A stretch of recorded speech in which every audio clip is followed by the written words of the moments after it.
கர்த்தராகிய இயேசு கிறிஸ்துவின் நாமத்தினாலே நான் உங்களை வாழ்த்துகிறேன்.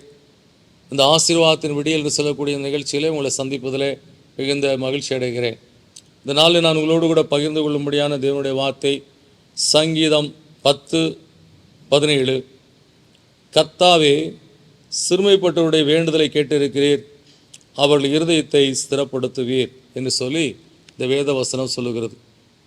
சிறுமைப்பட்டவர்கள் என்று சொல்லக்கூடிய நல்ல nobody will listen to them. அவங்க என்ன சொல்கிறாங்கன்றதை கூட கேட்கக்கூட ஆட்கள் இருக்க மாட்டாங்க. அவளை பார்த்தா சரி சரி போ அப்படி சொல்கிற மாதிரி நம்ம பார்த்துருக்கோம் உலகத்தில்.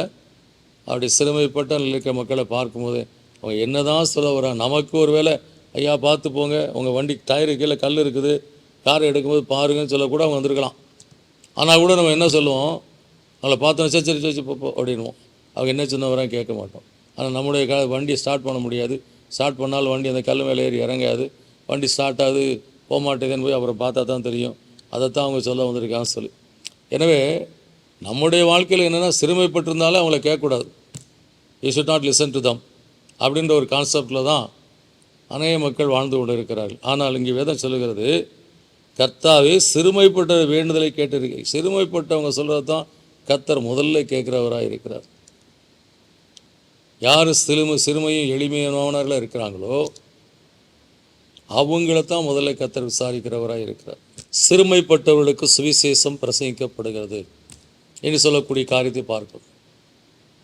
எனவே இங்கே தேவன் சொல்லக்கூடிய காரியம், யார் சத்தத்தை முதல்ல கர்த்தர் கேட்பார் என்று சொன்னால், சிறுமைப்பட்டவருடைய வேண்டுதலை அவர் கேட்டு அவர்கள் இருதயத்தை சிறப்படுத்துவார்.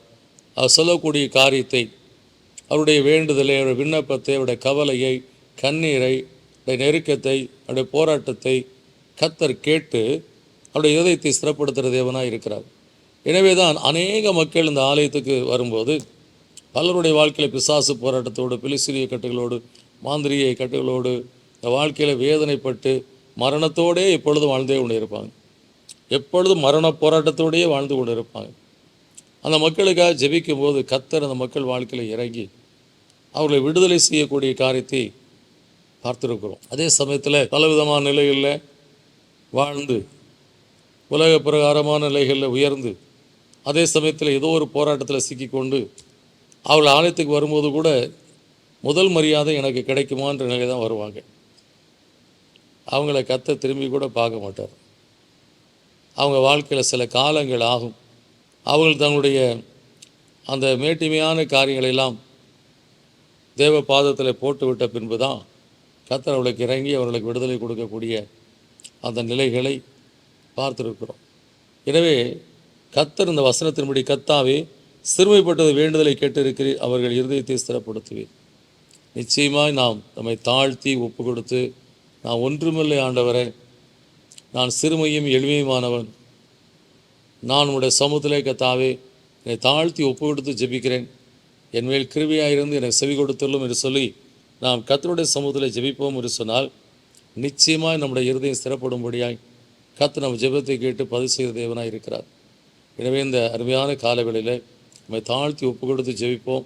கர்த்தர் நிச்சயமாய் நம்முடைய வாழ்க்கையிலே விடுதலை கொடுத்து ஆசீர்வதிக்க உண்மையுள்ளவராக இருக்கிறார்.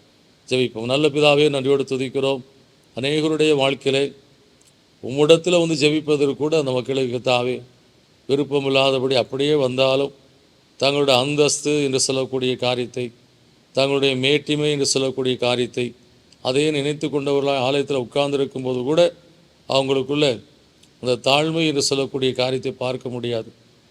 நான் உலக பிரகாரமான வாழ்க்கையில் நான் மேன்மையானவன், உயர்ந்தவன் என்று சொல்லக்கூடிய காரியத்தில் அவங்க வியாதியாக வந்திருக்கலாம், மரணத்தோடு போராடி கொண்டிருக்கலாம்.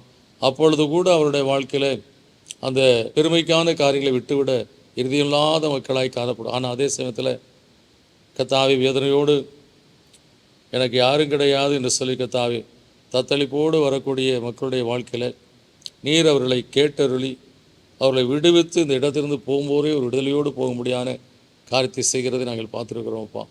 அதுபோல கர்த்தாவே, இன்றைக்கு உம்முடைய விடுதலையை நாங்கள் பெற்றுக்கொள்வதற்கு, உடைய ரட்சிப்பை பெற்றுக்கொள்வதற்கு, உடைய ஆசீர்வாதத்தை பெற்றுக்கொள்வதற்கு எங்களுக்கு கர்த்தாவே சிறுமை என்று சொல்லக்கூடிய, நான் சிறுமையும் எளிமையுமானவன் என்று சொல்லி நான் சிறுமைப்பட்டவள் என்று சொல்லி கர்த்தாவே அந்த நிலையிலே தேவ சமூகத்தை தேடும்போது நீர் எங்களுக்கு செவி கொடுத்து எங்கள் வாழ்க்கையில் விடுதலையை கொடுத்து எங்களை ஆசீர்வித்து எங்கள் இருதயம் சிறப்பட்டு நாங்களுக்குள்ள வாழ்ந்திருக்க முடியாத காரியத்தை செய்கிற தேவன் ஆண்டவரே. அப்படியா இந்த காலவேளையில் உம்மை நோக்கி கூப்பிடுகிற ஒவ்வொரு சிறுமைப்பட்ட பிள்ளைகளுக்கு இறங்கி இந்த வேண்டுதலை கேட்டு வாழ்க்கையில் அவர்களை ஸ்திரப்படுத்தி ஆசீர்வத்திலும் பிதாவே இயேசுவின் நாமத்துக்கு கேட்க நல்ல பிதாவே ஆமென். நிச்சயமாக தேவ சமூகத்தில் உங்களை தாழ்த்தி ஒப்பு கொடுத்து ஜெபியுங்கள். இந்த உலக மேன்மையெல்லாம் ஒன்றும் கிடையாது. தேவ கிருபையினாலே நாம் வாழ்ந்து கொண்டு இருக்கிறோம். அவருக்கு அர்ப்பணிப்போம். நிச்சயமாய் ஆசீர்வாதத்தோடு வாழ கர்த்தர் அருள் செய்வார். God bless you.